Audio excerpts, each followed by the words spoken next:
E falenderoj sot Belindën për punën e madhe që bërin detyrat që I besova për 6 vjet me radhë.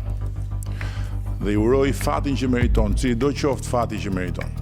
Vendimi I majorancës socialiste për të mos dhënë autorizimin për arrestimin e deputetes Belinda Balluku, I komunikuar nëpërmjet Ulsi Manjës dhe Tauland Ballës, erdhi pas kërkesës së prokurorisë së posaçme, SPAK. Ky refuzim politik nuk u konsiderua një surprizë, duke pasur parasysh raportin e gjatë të bashkëpunimit mes kryeministrit Edi Rama dhe ish-zëvendës kryeministres. Balluku akuzohet për shkelje të barazisë në tendera në procedurën e tunelit të Llogaras dhe është gjithashtu në nënhetim për disa lote të projektit të Unazës së Madhe. Sipas analizave politike, Rama ka disa arsye për ta mbështetur Ballukun. Nga njëra anë, ajo konsiderohet një figurë me peshë elektorale brenda Partisë Socialiste. Nga ana tjetër, bashkëpunimi I tyre politik zgjat prej më shumë se 2 dekadash.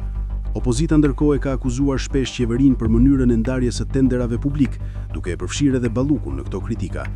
Në raportin e paraqitur në Këshillin e Mandateve dhe Imuniteteve, Ulsi Manja argumentoi se nuk rekomandohej dhënia e autorizimit për arrestimin e saj, duke përmendur disa elemente procedurale që, sipas tij, nuk e justifikonin këtë mas. Pas këtij vendimi, vëmendja është përqendruar te hapat që mund të ndërmarrë SPAK. Një mundësi është që hetimet ndaj Ballukut vazhdojnë me masat ekzistuese të sigurimit, si ndalimi I daljes jashtë shtetit. Një tjetër variant është thellimi I hetimeve për vepra të tjera të mundshme penale, si korrupsioni pasiv apo pastrimi I parave, dhe paraqitja e një kërkese të re në parlament nëse sigurohen prova shtesë. Situata ka vendosur në qendër të vëmendjes edhe drejtuesin e ri të SPAK, Klodian Braho. Rasti Balluku konsiderohet një nga sfidat e para të rëndësishme për të, ndërsa mbetet për tu parë nëse prokuroria e posaçme do të vijojë me një qasje më të ashpër ndaj zyrtarëve të lartë apo do të zgjedhë një rrugë më të kujdesshme në raport me institucionet politike.